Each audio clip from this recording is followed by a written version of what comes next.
할렐루야. 제 간증을 다 여러분이 같이 한 20여 년 신앙생활 했으니까 아시지만 하나 사실은 준비가 안 됐는데 성가대 찬양을 드리면서 그게 막 강하게 와서 누구에게 그게 은혜가 임할지 모르겠어요. 제가 신학교를 졸업하고 그 다음에 첫 목회지를 인천 부평에 전담 전도사로 갔어요.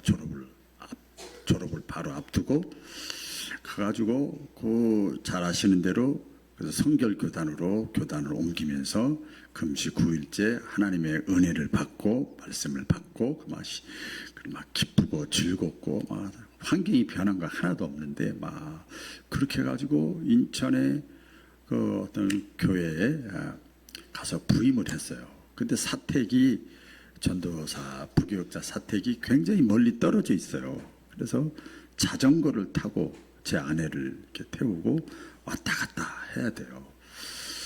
근데 그때 겨울에 갔는데 2월 달에 졸업인데 졸업 전에 갔으니까 갔는데 그 자전거로 새벽 예배를 마치고 자전거를 타고 사택으로 가다가 이렇게 빙판에 이렇게 파인 데가 있잖아요. 이렇게 가다가 이렇게 하는데 픽 넘어져 가지고 저는 이렇게 눈 뜨고 있으니까 이렇게 괜찮은데 제 뒤에서 제 아내가 저를 꽉 잡고 눈 감고 이렇게 있었는데 넘어진 거예요. 그래 넘어졌어요. 그래서 넘어졌기 때문에 뭐 큰 사고는 아니니까 제가 이렇게 세워서 일어나려고 여보 일어나 그러니까 못 일어나는 거예요. 일어나 뭐 엄살피고 있어 일어나 그렇지 저기 새벽인데 일어나 이렇게 했는데 못 일어나는 거야 아예. 그래서 이렇게 얘기를 들으니까 다리에 힘이 없어 아무 힘이 없어 다리에. 그래서 이제 거두절미하고 그래서 막 전화하고 막 이렇게 해가지고 119 불러서 부평에 그 안병원으로 이렇게 갔는데 대퇴부 왼쪽 다리 대퇴부가 이렇게 석회석같이 이렇게 뼈가 뚝 부러진 게 아니고 칙칙칙칙 깨진 것처럼 이렇게 돼가지고 다리가 덜렁덜렁 되는 왼쪽 다리가 그래서 왜 이 말씀이 나가는지 모르겠어요. 그랬어요. 그래서 이제 그 수술을 앞에 놓고 있잖아요. 수술 앞에 놓고 전부 그 의사들이 제가 알기로 7명이 왔어요. 제가 보호자니까 이렇게 수술을 앞에 놓고 있는데 전부 수술을 이렇게 하는 서약서를 쓰는데 한결같이 하는 소리가 뱃속에 아기가 있습니다. 그러니까 3개월이나 4개월 됐을 때 크게 신은 안 나는데 그러니까 이거 아무것도 아니니까 이게 대수술입니다. 병원에 수개월 있었거든요. 그러니까 산모의 살을 살리고 또 태중 아기도 살리려면 지운 다음에 해야 됩니다. 의사들이 그때만 해도 제가 30대였어요. 이렇게 초반에서 이렇게 해야 됩니다. 근데 다른 때 같았으면 아마 같은 전도사를 할지라도 그렇게 해.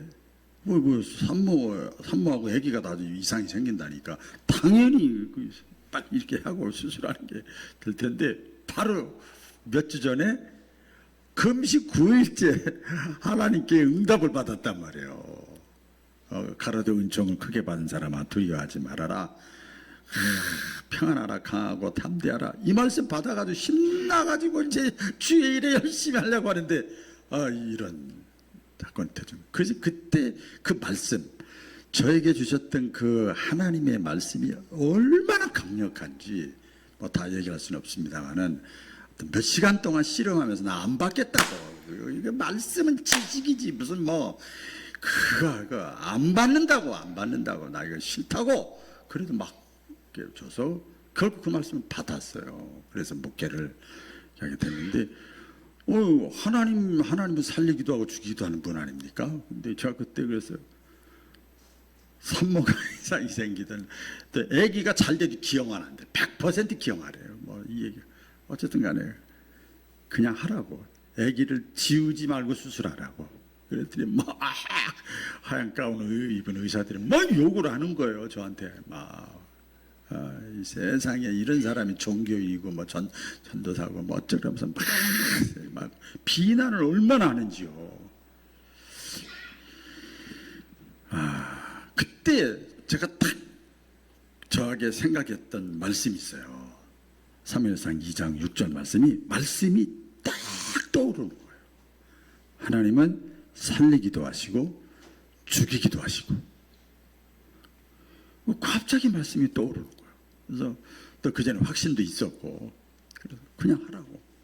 그렇게 해서 태어난 아들이 지금 목회를 잘하고 있습니다. 산모도 아내도 이상 없이 잘하고 있어요. 그래서 양쪽 교회에서 제 모교회 또 부임했던 교회에서 계속 수개월 동안 기도하고 막 초비상 의사들도 초비상 막 이렇게 하더라고요.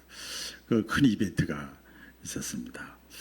제가 그렇게 해서 이제 그 신학교를 졸업하고 거기서 목회를 한 다음에 그 충청도에 온양, 지금은 이제 아산이라고 그래요. 이제 들어가면 신창이라는 지역이 있습니다. 거기서 첫 목회지를 단독 목회를 이렇게 했어요. 근데 교회가 보니까 세 가정이에요. 할머니 둘, 할아버지 하나, 세 가족, 두 가정, 세 가정밖에 없어요. 뭐 교회는 뭐 더 말할 것도 없고 여러 가지 형편이 어려웠어요. 아무리 해도 시골이라 뭐 전도가 안 되는 거예요.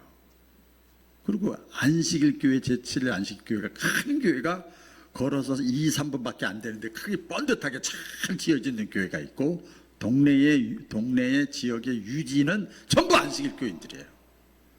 전도가 안 되는 그런 교회였어요. 그런데 그 할머니하고 그 손주하고 같이 나오는 신자가 있었어요. 나중에. 근데 그 할머니는 또보랑 할머니인데 이름은 모르겠어요. 손주 하나, 젊은 사람 하나밖에 없어. 그 걔를 다 교회 관리 집사 겸 교사 겸 뭐 운전기사 겸 저하고 같이 이렇게 20대 초반 학생을 이렇게 했는데 그 할머니가 나오면 항상 들어요. 근데 그 할머니가 글자를 몰라요. 문맹이에요. 한글을 전혀 몰라요. 근데 그냥 와서 이렇게 듣고 이렇게 가세요. 그래서 제가 이제 몇 명 안 되지만 이렇게 신방을 가면 교회 가면 그 텀마루 같은 데서 이렇게 성경을 이렇게 펴놓고 이렇게 보고 있는 거예요. 그러니까 제가 아니 글자를 알아요? 그러니까 아니요. 그림 보는 거예요. 검은 거하고 하얀 거 그림 보는 거 성경책 그림 보는 거예요. 그래요. 그렇지. 그 마음이 하나님이 중요하지. 그런데 이분이 그림을 보다가 성경 그림을 보다가 한글을 깨우쳤어. 자, 아멘 좀 해봐요. 사실이니까 이게 그것도 다 간증했던 내용이에요. 한글이 깨우쳤어요. 한글이 읽는 거예요. 그래서 처음에 가짜인 줄 알았더니 진짜예요. 막 읽는 거예요. 그래서 그게 소문이 난 거예요. 교회에서도 소문 나고 동네에 소문이 난 거예요. 한 시골이고 같이 오래 살았잖아요. 아니 저 할머니가 글자를 보는데 한글을 읽는단 말이야. 한글을 깨우쳐 기적이 나타난 거예요. 신기한 거예요. 동네 사람들이. 그러면서 이 할머니가 막 자기 간증을 하는 거예요. 그냥 딴 얘기는 안 하고 성경 이 그림 보다가 글자 깨우친다. 떠도 한글을 다 읽는 거예요. 그러니까 동네 사람들이 할머니가 전도하니까 교회 나오기 시작해요. 자, 신기해요. 교회가 부흥됐어요.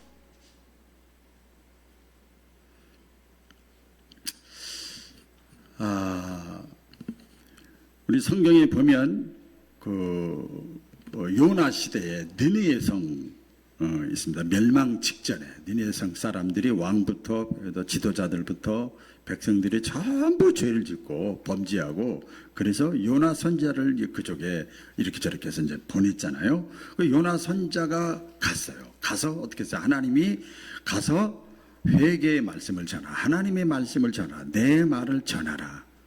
그 요나 선지자가 가서 하나님 시키는 대로 말씀을 전했는데 이 사람들이요 요나를 잡아 죽일 줄 알았어요. 요나는 상식적으로.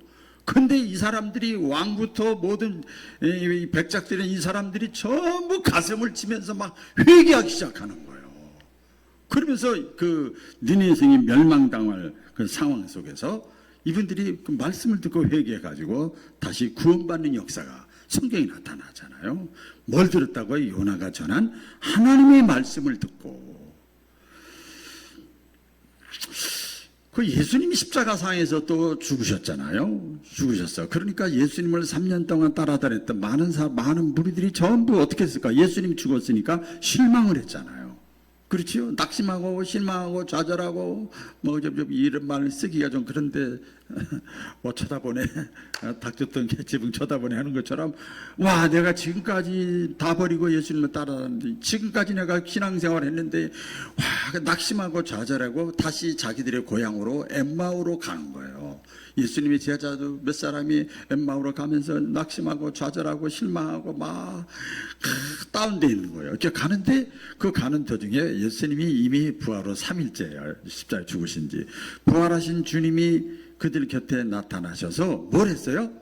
하나님의 말, 구약의 내용의 말씀을 예수님 십자가에 못 박히시고 부활하실 것에 대해서 풀어서 하나님의 말씀을 설명을 해주는 거예요. 이 설명을 듣다가 처음에는 그냥 듣다가 나중에 계속 들으면서 하나님의 말씀을 들으면서 마음이 뜨거워지기 시작을 했어요. 그러면서 이 사람들이 예수님을 알아보게 됐고, 그다음에 회복의 은혜가 나타나고, 그래서 다시 확신이 생겨가지고 다시 엠마오로 가던 길을 돌이켜서 예루살렘 성에 가가지고 거기서 다시 예수님은 살아나셨다, 그러면서 부활을 증거하는 사람으로 변화가 되고 회복이 됐어요. 제가 지금 몇 가지 지금 이렇게 하나님의 말씀을 듣고 기적이 나타나고 변화가 되고 회복이 되는 말씀을 제가 이렇게 예화를 드렸는데, 여러분 같이 한번 따라해 볼까요? 회복은 말씀으로부터 시작됩니다.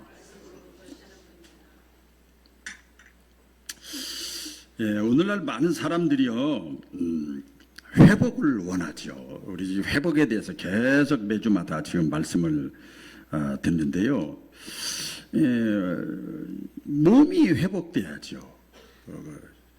병이 걸려서 오늘도 그분 나오실 줄 알았는데 나오신다고 했는데 못 나오셨네요. 근데 몸에 질병이 걸렸잖아요. 그러면 참 약을 먹고 병원을 가도 수술해도 안 되고 오래 걸리고 막, 이분은 다른 생각 없더라고요.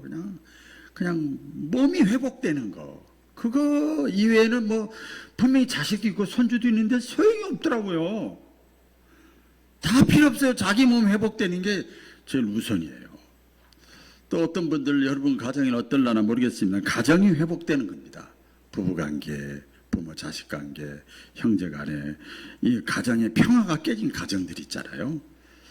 가정의 평화가 깨지고 가정에 문제가 있으면 어른이든 아이든 밖에 나가서 툭툭툭툭툭 가시 역할을 할 수밖에 없잖아요. 그래서 그 가정이 회복되기를 원하고, 사랑과의 관계도 회복되기를 원하고, 우리가 지금 교회에 나오셨는데 하나님과의 관계도, 신앙의 회복도 우리가 원하잖아요. 믿으시면 아멘. 원하잖아요. 또 어떤 면에서 보면 신앙적이라고도 할 수 있지만, 우리 마음, 지난주에 감정에 대해서 말씀을 했는데, 감정, 마음, 영혼도 회복돼야 되는, 이게 여기 응어리 같이 있어가지고 회복이 잘 안 돼요. 회복되기를 원하는데 잘 안 돼요. 계속 말씀을, 오늘 벌써 10번째 말씀을 전하잖아요. 왜 안 될까? 왜 늦어질까? 어떤 묵상을 계속 해봤어요. 해보니까 그 이유는, 그 회복되는 그 출발점, 첫 단추, 첫 시작을 어디에서 찾으려고 했는가 하면 환경에서 찾으려고 하니까 그래요. 환경이 좋으면 당연히 회복되는 거지. 내 자녀가 잘 되고, 내 건강이 회복되고, 물질의 문제가 해결되고, 이것도 잘 되고 저것도 잘 되고, 환경이 좋으면 회복되지. 그 환경에서 찾는 거예요. 그러니까 어떤 면에서 보면 자꾸만 방향을 놓칩니다. 그 환경이 잘 되기만을, 풀려지기만을 계속 원하다 보니까 환경에 계속 끌려다니는 거예요. 환경에 계속 끌려다니다 보니까 세월이 흘러가는 거예요. 시간을 낭비하는 거예요. 그제도 제가 지난주에 주중에 이발을 했는데 어떤 분이 저한테 그러시더라고. 목사님 항상 젊어 보여요. 그래서 오늘 아침에 이발해서 그래요. 제가 그렇게 했어요. 근데 목사님 할아버지 아니에요? 그래서 맞다고 보여주는 거 있으니까. 여러분, 세월이, 시간이 내가 환경을 따라다니다 보면 내 자신도 모르게 다 마음은 젊지만 다 지나가는 거예요. 그 따라다니다 보면 해답이 안 나오는 거예요. 성경은 말씀합니다. 진정한 회복, 참된 회복은 하나님의 말씀에서 나온다. 같이 해보겠습니다. 참된 회복은 하나님의 말씀에서 나온다. 예. 여러분, 요한 3서 2절 두 번째인가 세 번째 말씀을 전했는데, 그때 근본적으로 하나님의 말씀에서 내 영혼이 회복이 돼야 범사가 회복되는 거예요. 믿으시면 아멘. 범사가 뭡니까? 아까 말한 대로 육체 회복, 건강의 회복, 가정의 회복, 관계 회복, 질병의 회복, 물질의 회복, 미래의 회복, 이게 범사잖아요. 그렇죠? 그 범사가 겉에 드러나는 거, 환경이 회복되려면 내 영혼이 먼저 회복돼야 되는 거예요. 자, 영혼이 회복되려면, 영혼이 살려면 어떻게 되느냐? 하나님의 말씀에서 회복되는 거예요. 육신의 양식이 있지만 내 영혼이 살찌고 건강하고 잘 되려면 하나님의 말씀을 잘 먹고 소화를 시켜야 되는 거예요. 오늘 이제 그 본문이 모처럼 구약의 말씀을 제가 이렇게 선택을 했는데, 느헤미야 8장에 보면 이런 배경입니다. 바벨론 이방 사람들이죠. 하나님을 믿지 않는 바벨론 사람들이, 이스라엘 백성들이 포로 생활을 오랫동안 하다가 거기서 이 사람들이 해방이 됩니다. 백성들이 해방이 돼요. 해방이 돼가지고 다시 본국으로 다 돌아왔어요. 다 돌아와가지고 겉으로 볼 때는 이스라엘 백성들이 포로에서 돌아왔으니까 자유인이 아니었는데 자유인이 된 거잖아요. 그렇죠? 자유인이 된 거예요. 또 이제 와가지고 무너졌던, 전쟁에서 무너졌던 성벽들, 집들을 전부 재건합니다. 건축을 다시 전부 시작을 하는 거예요. 그래서 자기 집도 생기고, 그 다음에 자유의 몸도 되고, 이스라엘 백성들이, 그러니까 여러분 좋잖아요. 그런데 이 사람들이 겉에서 집이나 이 자유함이나 이런 건 가졌는데 아직 회복되지 않은 것이 있어. 그게 뭐냐면 영혼이 무너졌어요. 영혼이 무너진 거예요. 항상 이 사람들이 자유가 주어졌고 내 집도 있고 성벽도 재건됐는데도 불구하고 항상 불안한 거예요. 포로 생활하면서 느꼈던 그 삶의 그 피해의식, 이 불안의식, 노예의식, 이것에서 벗어나지 못하는 거예요. 이것을 우리가 뭐라 그럽니까? 자유인이 됐는데, 그 문제가 해결됐는데 거기서 벗어나지 못하고 거기에 붙잡혀서 살아가는 걸 뭐라고 그래요? 트라우마예요. 트라우마. 이스라엘 백성들이 거기서 살고 있었어요.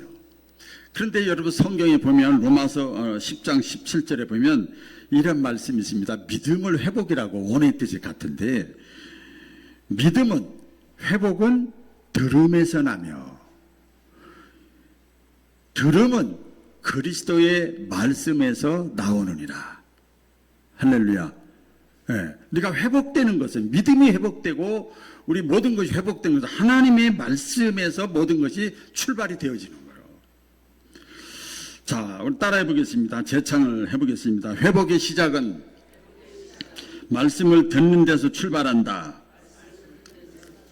이스라엘 백성들이 에스라 선지자를 하나님이 보내가지고 율법책을 낭독하게 만들어요. 이렇게 오늘 본문에 길게 나와 있지만, 근데 이 백성들이 율법책이 에스라 선지자가 낭독을 해주니까 이 율법책에 하나님의 말씀을 듣고 어떤 반응이 나타났는가 하면 전부 백성들이 다 우는 거예요.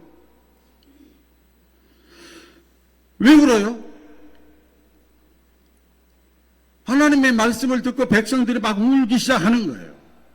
여러분, 이 하나님의 말씀은 거울입니다. 믿으시면 아멘. 하나님의 말씀은 거울이에요. 자기 자신을 비추는 도구예요. 또 이 사도 바울은 그렇게 표현했어요. 이 하나님의 말씀은 날선 검과 같아가지고 칼이라고 그래, 칼. 암덩어리, 좀 부풀어 오른 거, 염증에 골마 터진 거, 이것을 잘라내는 거예요. 하나님의 말씀은. 그러니까 이 백성들이 바벨론에서 해방돼가지고 와가지고 자유의 몸이 되고 집도 있고 잘 좋은데 아직도 죄성이 벗어나지 못한 거예요. 하나님에 대한 신앙이, 불신이 아직도 마음속에 있고 모든 게 불안한 거예요. 하나님을 불신하고 사는 거예요. 그런데 에스라 선지자가 이 하나님의 말씀을, 율법의 말씀을 들려주는데, 이 백성들이 그 들려주는 말씀을 듣고 이렇게 설명하고 설교하는 게 아니고 들려주는데 백성들이 회개하기 시작하고 눈물을 흘리기 시작하는 거예요. 여러분, 지금 다 설교하고 있잖아요. 옛날 중세 시대는요, 지금 천주교도 지금 이제 신부들이 약간 설교를 가미해서 하지만 어떻게 하는 줄 아십니까? 천주교는 무조건 미사를 하잖아요.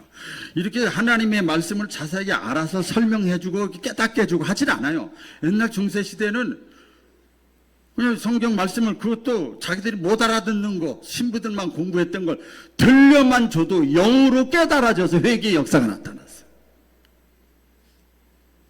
어쨌든 간에 이 백성들이 이 에스라 선지자가 들려줬던 하나님의 말씀을 듣고 막 눈물을 흘리기 시작하는 거예요. 그러면서 이 사람들이 이제 자기들의 영혼이 막 살아나기 시작하는 거예요. 그러면서 회복이 되기 시작하는 거예요. 그러면서 이 사람들이 요구를 합니다. 뭐라고 요구를 합니까? 오늘 한번 읽어볼까요? 느헤미야 8장 1절 한번 다 같이 읽겠습니다. 시작.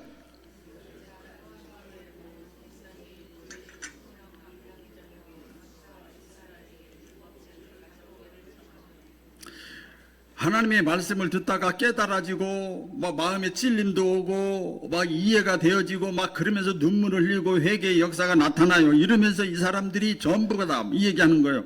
모든 백성들이 일찍이 다 일어나가지고 이 에스라 선지자에게 얘기하는 거예요. 다른 율법책, 다른 말씀도 가져와서 우리에게 들려주세요. 스스로 듣고 싶어 하는 거예요. 막 듣고 싶은 마음이 드는 거예요. 이걸 사모한다고 그래요. 할렐루야. 하나님의 말씀을 더 듣고 싶어요. 에스라 선지자나 지도자가 시켜서 한 것이 아니라 자기들이 스스로 막 더 듣고 싶어요. 저는 이 말씀 이렇게 준비하면서 제 연령도 그렇지만 또 여기 연령도 그렇고 50대, 60대, 70대 들은 인생의 후반기를 지금 이렇게 준비해야 된다고 그럴까요? 살아가야 된다고 그럴까요? 살아가는 시대잖아요. 이제 건강을 첫 번째로 생각하고 가정, 자녀들의 삶, 또 자신의 미래, 이런 게 온통 거기에 관심이 가 있잖아요. 그런데 여러분, 가장 관심을 갖고 집중해야 될 것은 하나님의 말씀이에요.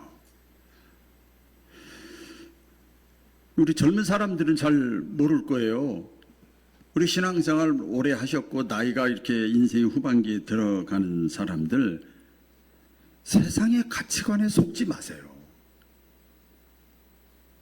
내 경험을 절대화시키지 마세요. 세상의 문화, 사람의 말에 내가 속아서는 안 돼요. 나이가 들수록 하나님의 말씀에 더 집중하시기를 주의 이름으로 축원합니다. 저 역시 마찬가지예요. 여러분도 마찬가지고요. 하나님은요, 저와 여러분을 기계로 만들지 않았잖아요. 하나님의 형상대로 만들었어요. 그러니까 그게 믿으신가 하면 우리가 하나님의 말씀을 사모할 수 있는 능력을 주신 거예요. 더 듣고 싶어요. 다른 율법책도 와서 좀 들려주세요. 백성들이 에스라 선지자에게 요구하는 거예요.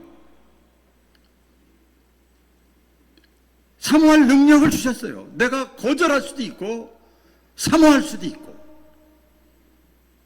그래서 성경에 나오잖아요. 시편 103편에 보면 하나님은 어떤 자에게 회복의 은혜, 만족함의 은혜를 주시느냐? 사모하는 자에게. 할렐루야. 저 보지 마세요. 여러분 지금까지 인생 경험 보지 마세요. 세상의 가치관 보지 마세요. 하나님의 말씀을 들으려고 하고 청종하려고 하고 집중하려고 해보라 이 말이에요. 그럴 때 하나님의 말씀은 저와 여러분의 감정 또 영혼을 일으키는 능력이 있음을 믿으시기를 주의 이름으로 축원합니다. 하나님의 말씀은요 그런 힘이 있어요. 한번 다 같이 따라해 보겠습니다. 말씀이 들리면, 크게 말씀이 들리면 영혼이 살아납니다. 말씀이 들리면 감정이 회복됩니다. 말씀이 들리면 삶이 변화됩니다. 할렐루야. 이 무디라고 하는 사람이 있어요. 우리 목사님인데 이분이 유명한 얘기를 했어요. 제가 소개해 드리려고 합니다. 사람이 말씀으로 내 안에 채우지 않으면, 하나님의 말씀으로 내 안에 이렇게 충만하게 채우지 않으면 자동으로 세상이 채워진다는 거예요. 다 동의하시죠? 말씀이 내 안에 없으면 세상의 가치관, 세상의 두려움, 세상의 근심, 이 세대의 풍조가 내 안에 내 생각과 마음을 가득 채운다는 거예요. 그러면 회복이 일어나질 않는 거예요.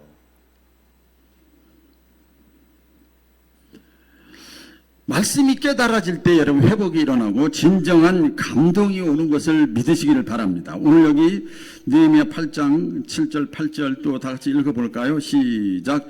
레위 사람들이 율법을 백성에게 설명하고 백성은 그 뜻을 깨달아 들으니라. 백성들이 레위 사람들이 가르치는 사람들이에요. 오늘날 교회나 말하면 구역 강사님, 리더들이 믿음 약한 다른 사람들을 가르치는 사람들이요. 이 사람들이 다시 또 이렇게 하청같이 밑에 사람들한테 하나님의 말씀을 설명하고 가르쳐 주는 거예요. 그랬더니 일반 백성들이 그 말씀을 깨닫기 시작하는 거예요. 여러분, 하나님의 말씀을 깨닫는 것이 중요해요. 그래서 최고의 은혜가 어떤 은혜냐? 깨닫는 은혜입니다. 할렐루야. 어느 날 갑자기 이 깨달을 때 우리의 삶이 자연스럽게 회복이 되어지는 거예요.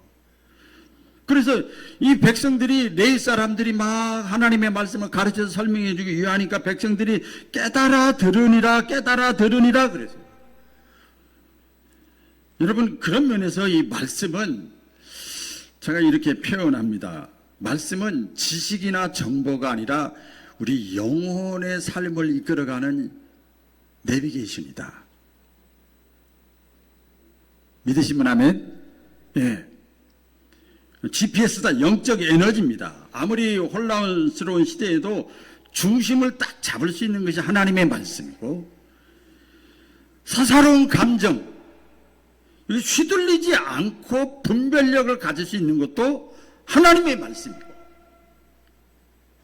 여러분, 제가요 운전을 할 때 업데이트를 안 하면 내비게이션도, 요새 나온 차들은 다 자동 업데이트가 되더만요. 근데 옛날에 나온 차들은 수동으로 가서 업데이트를 다시 해야 돼요. 모르는 길을 가는데, 복잡한 길을 가는데 이 내비게이션이요 업데이트가 돼야 돼. 우리의 신앙이 업데이트가 돼야 되는 거예요. 옛날에 이렇게 입력시킨 거 가지고 지금 길이 많이 변했거든요. 많이 달라졌거든요. 엉뚱한 데로 가더라고요. 엉뚱한 데로. 복잡한 상황을 만나도 하나님의 뜻 안에서 바른 길을 걸어갈 수 있는 것이 하나님의 말씀이에요. 그래서 다윗이 이것을 이미 체험했잖아요. 다윗이 체험했습니다. 이렇게 고백을 합니다. 다윗이 주의 말씀은 내 발의 등이요 내 길의 빛이니이다. 우리 저나 여러분들이 하나님의 말씀 앞에 가까이 가고 무릎을 꿇는 순간 우리의 삶의 영혼의 모든 것이 회복된다는 사실을 믿으시고 말씀 앞에 가까이 갈 수 있기를 주의 이름으로 축원합니다. 기도하겠습니다. 회복은 환경에서 시작되는 것이